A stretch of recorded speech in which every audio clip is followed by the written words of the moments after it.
Harry Potter and the Prisoner of Azkaban, Chapter 11, The Firebolt. Harry didn't have a very clear idea of how he had managed to get back into the Honeyduke cellar, through the tunnel, and into the castle once more. All he knew was that the return trip seemed to take no time at all, and that he hardly noticed what he was doing because his head was still pounding with the conversation he had just heard. Why had nobody ever told him? Dumbledore, Hagrid, Mr. Weasley, Cornelius Fudge. Why hadn't anyone ever mentioned the fact that Harry's parents had died because their best friend had betrayed them?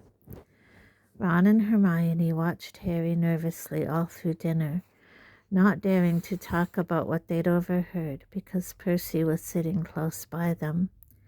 When they went upstairs to the crowded common room, it was to find Fred and George had set off half a dozen dung bombs in a fit of end-of-term high spirits.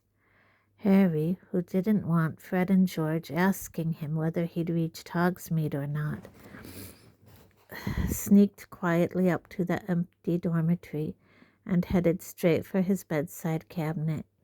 He pushed his books aside and quickly found what he was looking for, the leather-bound photo album Hagrid had given him 2 years ago, which was full of wizard pictures of his mother and father. He sat down on his bed, drew the hangings around him, and started turning the pages, searching until he stopped on a picture of his parents' wedding day. There was his father waving up at him, beaming, the untidy black hair Harry had inherited standing up in all directions. There was his mother, alight with happiness, arm in arm with his dad. And there, that must be him, their best man. Harry had never given him a thought before. If he hadn't known it was the same person, he would never have guessed it was black in this old photograph. His face wasn't sunken and waxy, but handsome, full of laughter. Had he already been working for Voldemort when this picture had been taken? Was he already planning the deaths of the 2 people next to him? Did he realize he was facing 12 years in Azkaban, 12 years which would make him unrecognizable? But the Dementors don't affect him, Harry thought, staring into the handsome, laughing face. He doesn't have to hear my mom screaming if they get too close. Harry slammed the album shut, reached over and stuffed it back into his cabinet, took off his robes and glasses, and got into bed, making sure the hangings were hiding him from view. The dormitory door opened. "Harry?" said Ron's voice uncertainly, but Harry lay still, pretending to be asleep. He heard Ron leave again and rolled over on his back, his eyes wide open. A hatred such as he had never known before was coursing through Harry like poison. He could see Black laughing at him through the darkness, as though somebody had pasted the picture from the album over his eyes. He watched as though somebody was playing him a piece of film. Sirius Black blasting Peter Pettigrew, who resembled Neville Longbottom, into 1,000 pieces. He could hear, though he had no idea what Black's voice might sound like, a low, excited mutter. "It has happened, my lord. The Potters have made me their secret keeper." And then came another voice, laughing shrilly, the same laugh that Harry heard inside his head whenever the Dementors drew near. "Harry, you look terrible." Harry hadn't got to sleep until daybreak. He had awoken to find the dormitory deserted, dressed, and gone down the spiral staircase to a common room that was completely empty except for Ron, who was eating a peppermint toad and massaging his stomach, and Hermione, who had spread her homework over 3 tables. "Where is everyone?" said Harry. "Gone. It's the first day of the holidays, remember?" said Ron, watching Harry closely. "It's nearly lunchtime. I was going to come and wake you up in a minute." Harry slumped into a chair next to the fire. Snow was still falling outside the windows. Crookshanks was spread out in front of the fire like a large ginger rug.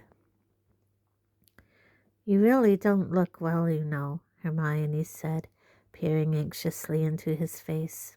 "I'm fine," said Harry. "Harry, listen," said Hermione, exchanging a look with Ron. "You must be really upset about what we heard yesterday. But the thing is, you mustn't go doing anything stupid." "Like what?" said Harry. "Like trying to go after Black," said Ron sharply. Harry could tell they had rehearsed this conversation while he had been asleep. He didn't say anything. "You won't, will you, Harry?" said Hermione. "Because Black's not worth dying for," said Ron. Harry looked at them. They didn't seem to understand at all. "Do you know what I see and hear every time a Dementor gets too near me?" Ron and Hermione shook their heads, looking apprehensive. "I can hear my mom screaming and pleading with Voldemort, and if you'd heard your mom screaming like that, just about to be killed, you wouldn't forget it in a hurry. And if you found out someone who was supposed to be a friend of hers betrayed her and sent Voldemort after her—" "There's nothing you can do," said Hermione, looking stricken. "The Dementors will catch Black and he'll go back to Azkaban and serve him right." "You heard what Fudge said. Black isn't affected by Azkaban like normal people are. It's not a punishment for him like it is for the others." "So what are you saying?" said Ron, looking very tense. "You want to kill Black or something?" "Don't be silly," said Hermione in a panicky voice. "Harry doesn't want to kill anyone, do you, Harry?" Again, Harry didn't answer. He didn't know what he wanted to do. All he knew was that the idea of doing nothing, while Black was at liberty, was almost more than he could stand. "Malfoy knows," he said abruptly. "Remember what he said to me in Potions. If it was me, I'd hunt him down myself. I'd want revenge." "You're going to take Malfoy's advice instead of ours?" said Ron furiously. "Listen, you know what Pettigrew's mother got back after Black had finished with him? Dad told me. The Order of Merlin, first class, and Pettigrew's finger in a box. That was the biggest bit of him they could find. Black's a madman, Harry, and he's dangerous." "Malfoy's dad must have told him," said Harry, ignoring Ron. "He was right in Voldemort's inner circle." "Say you know who," interjected Ron angrily. "So obviously the Malfoys knew Black was working for Voldemort. And Malfoy'd love to see you blown into about 1,000,000 pieces like Pettigrew. Get a grip. Malfoy's just hoping you'll get yourself killed before he has to play you at Quidditch." "Harry, please," said Hermione, her eyes now shining with tears. "Please be sensible. Black did a terrible, terrible thing, but don't put yourself in danger. It's what Black wants. Oh, Harry, you'd be playing right into Black's hands if you went looking for him. Your mom and dad wouldn't want you to get hurt, would they? They'd never want you to go looking for Black." "I'll never know what they'd have wanted because, thanks to Black, I've never spoken to them," said Harry shortly. There was a silence in which Crookshanks stretched luxuriously, flexing his claws. Ron's pocket quivered. "Look," said Ron, obviously casting around for a change of subject. "It's the holidays. It's nearly Christmas. Let's go down and see Hagrid. We haven't visited him for ages." "No," said Hermione quickly. "Harry isn't supposed to leave the castle, Ron." "Yeah, let's go," said Harry, sitting up. "And I can ask him how come he never mentioned Black when he told me all about my parents." Further discussion of Sirius Black plainly wasn't what Ron had had in mind. "Or we could have a game of chess," he said hastily. "Or gobstones. Percy left a set." "No, let's visit Hagrid," said Harry firmly. So they got their cloaks from their dormitories and set off through the portrait hole. Stand and fight, you yellow-bellied mongrels! Down through the empty castle and out through the oak front doors.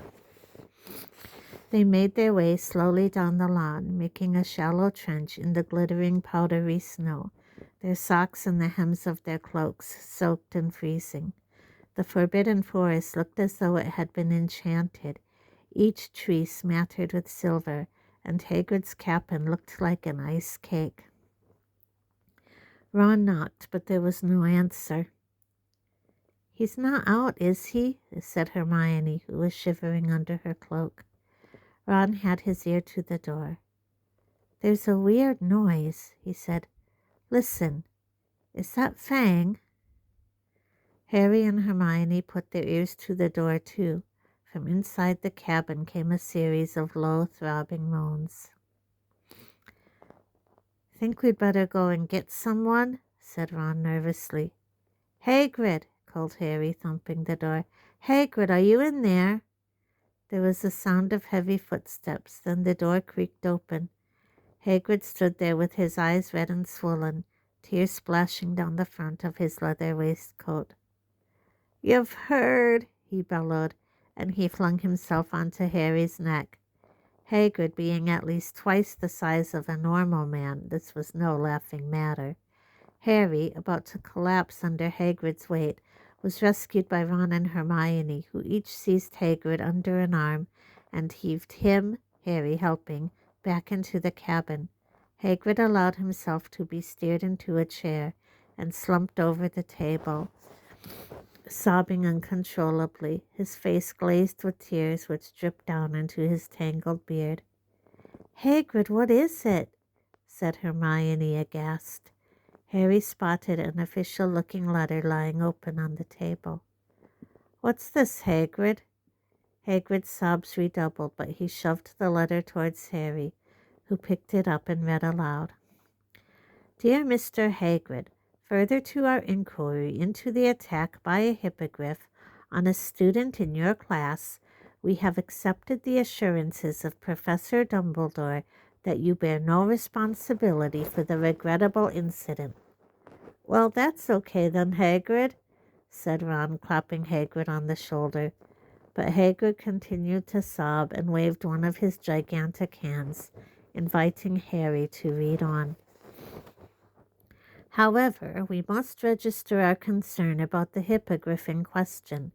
We have decided to uphold the official complaint of Mr. Lucius Malfoy, and this matter will therefore be taken to the Committee for the Disposal of Dangerous Creatures. The hearing will take place on April 20th, and we ask you to present yourself and your hippogriff at the committee's offices in London on that date. In the meantime, the hippogriff should be kept tethered and isolated. Yours in fellowship." There followed a list of the school governors.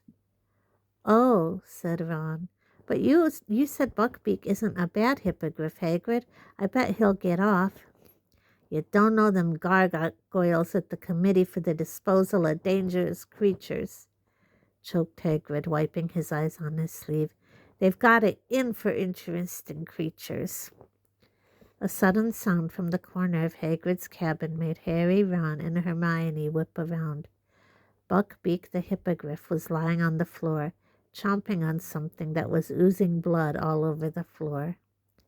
"I couldn't leave him tied up out there in the snow," choked Hagrid, "all on his own, at Christmas." Harry, Ron, and Hermione looked at each other. They had never seen eye to eye with Hagrid about what he called interesting creatures, and other people called terrifying monsters.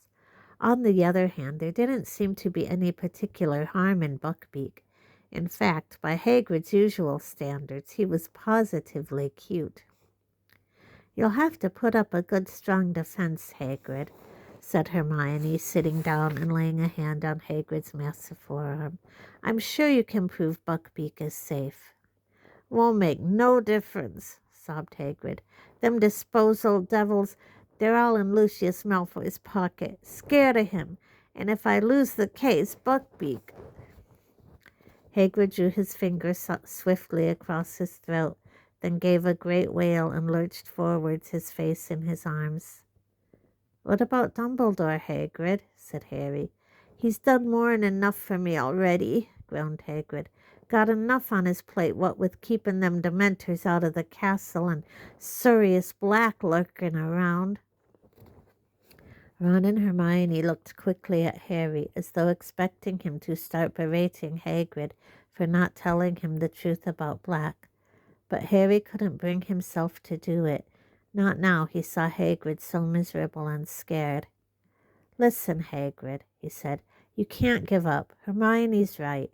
You just need a good defense. You can call us as witnesses." "I'm sure I've read about a case of hippogriff baiting," said Hermione thoughtfully, "where the hippogriff got off. I'll look it up for you, Hagrid, and see exactly what happened." Hagrid howled still more loudly. Harry and Hermione looked at Ron to help them. Shall I make a cup of tea?" said Ron. Harry stared at him. "It's what my mom does whenever someone's upset," Ron muttered, shrugging. At last, after many more assurances of help, with a steaming mug of tea in front of him, Hagrid blew his nose on a handkerchief the size of a tablecloth and said, "You're right. I can't afford to go to pieces. Gotta pull meself together." Fang the boarhound came timidly out from under the table and laid his head on Hagrid's knee. "I've not been meself lately," said Hagrid, stroking Fang with one hand and mopping his face with the other. "Worried about Buckbeak and no one liking me classes." "We do like them," lied Hermione at once. "Yeah, they're great," said Ron, crossing his fingers under the table. How are the flobberworms?" "Dead," said Hagrid gloomily. "Too much lettuce." "Oh, no," said Ron, his lip twitching. "And them Dementors make me feel ruddy terrible and all," said Hagrid with a sudden shudder. "Gotta walk past 'em every time I want a drink in the Three Broomsticks. It's like being back in Azkaban." He fell silent, gulping his tea. Harry, Ron, and Hermione watched him breathlessly. They had never heard Hagrid talk about his brief spell in Azkaban before. After a brief pause, Hermione said timidly, "Is it awful in there, Hagrid?" "You've no idea," said Hagrid quietly. "Never been anywhere like it. Thought I was going mad. Kept going over horrible stuff in me mind. The day I got expelled from Hogwarts. Day me dad died. Day I had to let Norbert go." His eyes filled with tears. Norbert was the baby dragon Hagrid had once won in a game of cards. "You can't really remember who you are after a while, and you can't see the point of living at all. I used to hope I'd just die in me sleep. When they let me out, it was like being born again. Everything came flooding back. It was the best feeling in the world. Mind, the Dementors weren't keen on letting me go." "But you were innocent," said Hermione. Hagrid snorted. "Think that matters to 'em? They don't care. Long as they got a couple of hundred humans stuck there with them so they can leech all the happiness out of 'em, they don't give a damn who's guilty and who's not." Hagrid went quiet for a moment, staring into his tea. Then he said quietly, "Thought of just letting Buckbeak go, trying to make him fly away. But how do you explain to a hippogriff it's got to go into hiding? And I'm scared of breaking the law." He looked up at them, tears leaking down his face again. "I don't ever want to go back to Azkaban." The trip to Hagrid's, though far from fun, had nevertheless had the effect Ron and Hermione had hoped. Though Harry had by no means forgotten about Black, he couldn't brood constantly on revenge if he wanted to help Hagrid win his case against the Committee for the Disposal of Dangerous Creatures. He, Ron, and Hermione went to the library next day and returned to the empty common room laden with books which might help prepare a defense for Buckbeak. The three of them sat in front of the roaring fire, slowly turning the pages of dusty volumes about famous cases of marauding beasts, speaking occasionally when they ran across something relevant. Here's something. There was a case in 1722, but the hippogriff was convicted. Ugh, look what they did to it. That's disgusting. This might help. Look, a manticore savaged someone in 1296, and they let the manticore off. Oh, no, that was only because everyone was too scared to go near it.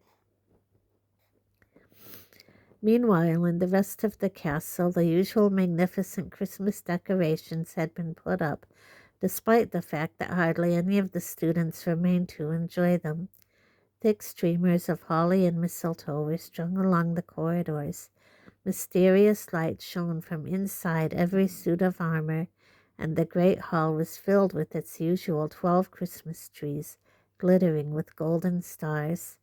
A powerful and delicious smell of cooking pervaded the corridors, and by Christmas Eve it had grown so strong that even Scabbers poked his nose out of the shelter of Ron's pocket to sniff hopefully at the air. On Christmas morning, Harry was woken by Ron throwing his pillow at him. "Oi, presents!" Harry reached for his glasses and put them on, squinting through the semi-darkness to the foot of his bed, where a small heap of parcels had appeared. Ron was already ripping the paper off his own presents. "Another jumper for Mom. Maroon again. See if you've got one." Harry had. Mrs. Weasley had sent him a scarlet jumper with the Gryffindor lion knitted on the front. Also, a dozen home-baked mince pies, some Christmas cake, and a box of nut brittle. As he moved all these things aside, he saw a long, thin package lying underneath. "What's that?" said Ron, looking over, a freshly unwrapped pair of maroon socks in his hand. "Dunno." Harry ripped the parcel open and gasped as a magnificent gleaming broomstick rolled out onto his bedspread. Ron dropped his socks and jumped off his bed for a closer look. "I don't believe it," he said hoarsely. It was a firebolt, identical to the dream broom Harry had gone to see every day in Diagon Alley.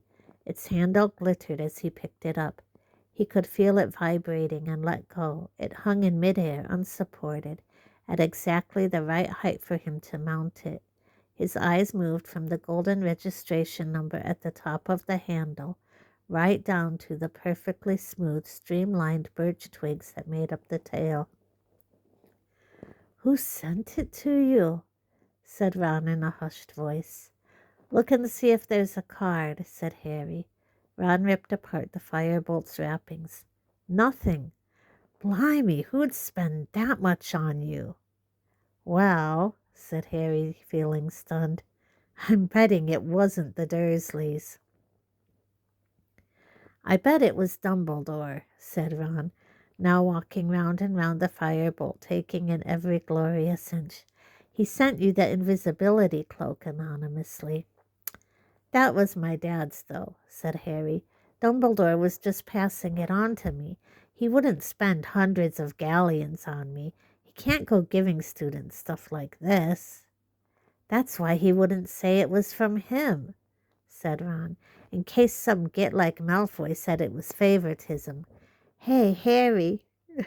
Ron gave a great whoop of laughter. "Malfoy! Wait till he sees you on this. He'll be sick as a pig. This is an international standard broom, this is."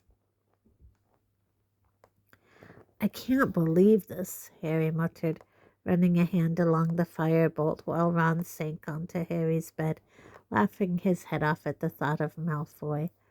"Who?" "I know," said Ron, controlling himself. "I know who it could have been. Lupin." "What?" said Harry, now starting to laugh himself. "Lupin! Listen, if he had this much gold, he'd be able to buy himself some new robes." "Yeah, but he likes you," said Ron.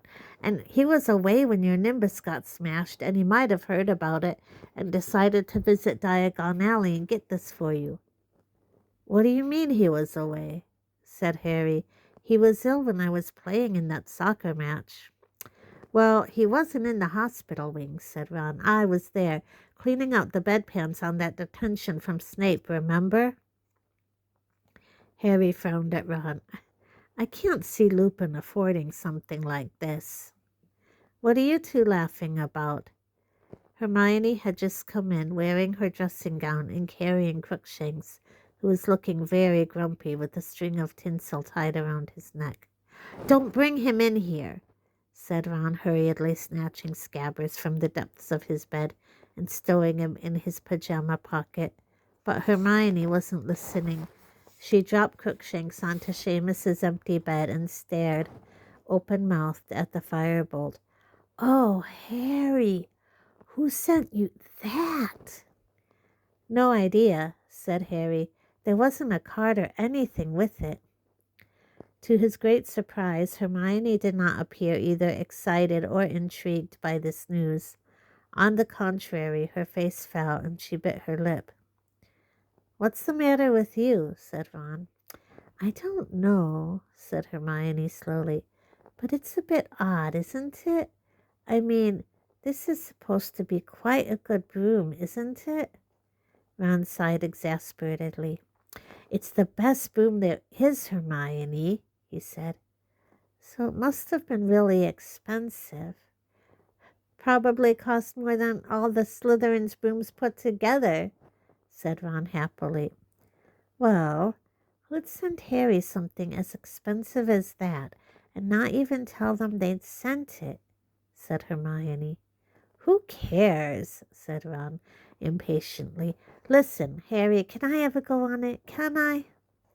"I don't think anyone should ride that broom just yet," said Hermione shrilly. Harry and Ron looked at her. "What do you think Harry's going to do with it? Sweep the floor?" said Ron. But before Hermione could answer, Crookshanks sprang from Seamus's bed right at Ron's chest. "Get him out of here!" Ron bellowed, as Crookshanks's claws ripped his pajamas and Scabbers attempted a wild escape over his shoulder. Ron seized Scabbers by the tail and aimed a misjudged kick at Crookshanks, which hit the trunk at the end of Harry's bed, knocking it over and causing Ron to hop on the spot, howling with pain. Crookshanks's fur suddenly stood on end. A shrill, tinny whistling was filling the room. The pocket sneakoscope had become dislodged from Uncle Vernon's old socks and was whirling and gleaming on the floor. "I forgot about that," Harry said, bending down and picking up the sneakoscope. "I never wear those socks if I can help it." The sneakoscope whirled and whistled in his palm. Crookshanks was hissing and spitting at it. "You'd better take that cat out of here, Hermione," said Ron furiously. He was sitting on Harry's bed, nursing his toe. "Can't you shut that thing up?" he added to Harry, as Hermione strode out of the room, Crookshanks' yellow eyes still fixed maliciously on Ron. Harry stuffed the sneakoscope back inside the socks and threw it back into his trunk. All that could be heard now was Ron's stifled moans of pain and rage. Scabbers was huddled in Ron's hands. It had been a while since Harry had seen him out of Ron's pocket, and he was unpleasantly surprised to see that Scabbers, once so fat, was now very skinny. Patches of fur seemed to have fallen out too. "He's not looking too good, is he?" Harry said. "It's stress," said Ron. "He'd be fine if that stupid great furball left him alone." But Harry, remembering what the woman at the magical menagerie had said about rats only living 3 years, couldn't help feeling that unless Scabbers had powers he had never revealed, he was reaching the end of his life. And despite Ron's frequent complaints that Scabbers was both boring and useless, he was sure Ron would be very miserable if Scabbers died. Christmas spirit was definitely thin on the ground in the Gryffindor common room that morning. Hermione had shut Crookshanks in her dormitory, but was furious with Ron for trying to kick him. Ron was still fuming about Crookshanks' fresh attempt to eat Scabbers. Harry gave up trying to make them talk to each other and devoted himself to examining the firebolt, which he had brought down to the common room with him. For some reason this seemed to annoy Hermione as well. She didn't say anything, but she kept looking darkly at the broom as though it, too, had been criticizing her cat. At lunchtime they went down to the great hall to find that the house tables had been moved against the walls again, and that a single table, set for 12, stood in the middle of the room. Professors Dumbledore, McGonagall, Snape, Sprout, and Flitwick were there, along with Filch, the caretaker, who had taken off his usual brown coat and was wearing a very old and rather mouldy-looking tailcoat. There were only 3 other students, 2 extremely nervous-looking first-years, and a sullen-faced Slytherin 5th year. "Merry Christmas," said Dumbledore, as Harry, Ron, and Hermione approached the table. "As there are so few of us, it seemed foolish to use the house tables. Sit down, sit down." Harry, Ron, and Hermione sat down side by side at the end of the table. "Crackers," said Dumbledore enthusiastically, offering the end of a large silver one to Snape, who took it reluctantly and tugged. With a bang like a gunshot, the cracker flew apart to reveal a large pointed witch's hat, topped with a stuffed vulture. Harry, remembering the boggart, caught Ron's eye, and they both grinned. Snape's mouth thinned, and he pushed the hat towards Dumbledore, who swapped it for his wizard's hat at once. "Tuck in," he advised the table, beaming around. As Harry was helping himself to roast potatoes, the doors of the great hall opened again. It was Professor Trelawney, gliding towards them as though on wheels. She had put on a green sequined dress in honor of the occasion, making her look more than ever like a glittering, oversized dragonfly. "Sybil, this is a pleasant surprise," said Dumbledore, standing up. "I have been crystal gazing, headmaster," said Professor Trelawney in her mistiest, most far-away voice, "and to my astonishment I saw myself abandoning my solitary luncheon and coming to join you. Who am I to refuse the promptings of fate?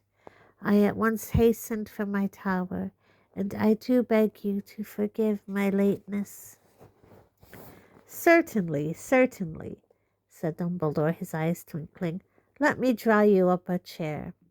And he did indeed draw a chair in mid-air with his wand, which revolved for a few seconds before falling with a thud between Professors Snape and McGonagall.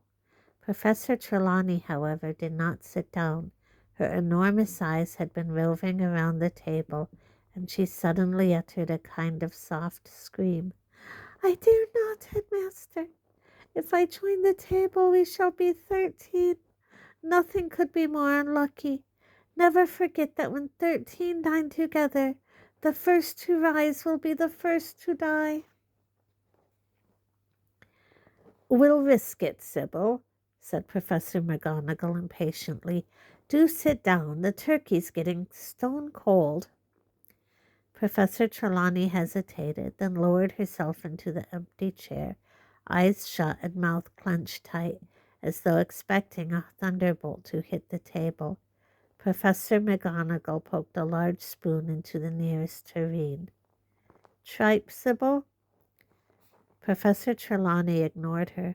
Eyes open again, she looked around once more and said, "But where is dear Professor Lupin?" "I'm afraid the poor fellow is ill again," said Dumbledore, indicating that everybody should start serving themselves. "Most unfortunate that it should happen on Christmas Day." "But surely you already knew that, Sybil," said Professor McGonagall, her eyebrows raised. Professor Trelawney gave Professor McGonagall a very cold look. "Certainly I knew, Minerva," she said quietly, "but one does not parade the fact that one is all-knowing. I frequently act as though I am not possessed of the inner eye, so as not to make others nervous. That explains a great deal, said Professor McGonagall tartly. Professor Trelawney's voice suddenly became a good deal less misty. If you must know, Minerva, I have seen that poor Professor Lupin will not be with us for very long. He seems aware himself that his time is short. He positively fled when I offered to crystal gaze for him. Imagine that, said Professor McGonagall dryly. I doubt, said Dumbledore in a cheerful but slightly raised voice, which put an end to Professor McGonagall and Professor Trelawney's conversation, that Professor Lupin is in any immediate danger. Severus, you've made the potion for him again. Yes, headmaster, said Snape. Good, said Dumbledore. Then he should be up and about in no time. Derek, have you had any of these chipolatas? They're excellent. The first-year boy went furiously red on being addressed directly by Dumbledore, and took the platter of sausages with trembling hands. Professor Trelawney behaved almost normally until the very end of Christmas dinner 2 hours later. Full to bursting with Christmas dinner and still wearing their cracker hats, Harry and Ron got up first from the table, and she shrieked loudly, My dears, which of you left his seat first? Which? Dunno, said Ron, looking uneasily at Harry. I doubt it will make much difference, said Professor McGonagall coldly, unless a mad axeman is waiting outside the doors to slaughter the first into the entrance hall. Even Ron laughed. Professor Trelawney looked highly affronted. Coming? Harry said to Hermione. No, Hermione muttered. I want a quick word with Professor McGonagall. Probably trying to see if she can take any more classes, yawned Ron, as they made their way into the entrance hall, which was completely devoid of mad axemen. When they reached the portrait hole, they found Sir Cadogan enjoying a Christmas party with a couple of monks, several previous headmasters of Hogwarts, and his fat pony. He pushed up his visor and toasted them with a flagon of mead. Merry Christmas. Password? Scurvy cur, said Ron. And the same to you, roared Sir Cadogan as the painting swung forward to admit them. Harry went straight up to the dormitory, collected his firebolt and the broomstick servicing kit Hermione had given him for his birthday, brought them downstairs, and tried to find something to do to the firebolt. However, there were no bent twigs to clip, and the handle was so shiny already it seemed pointless to polish it. He and Ron simply sat admiring it from every angle until the portrait hole opened and Hermione came in, accompanied by Professor McGonagall. Though Professor McGonagall was head of Gryffindor House, Harry had only seen her in the common room once before, and that had been to make a very grave announcement. He and Ron stared at her, both holding the firebolt. Hermione walked around them, sat down, and picked up the nearest book and hid her face behind it. So that's it, is it? Said Professor McGonagall beadily, walking over to the fireside and staring at the firebolt. Miss Granger has just informed me that you have been sent a broomstick, Potter. Harry and Ron looked around at Hermione. They could see her forehead reddening over the top of her book, which was upside down. May I?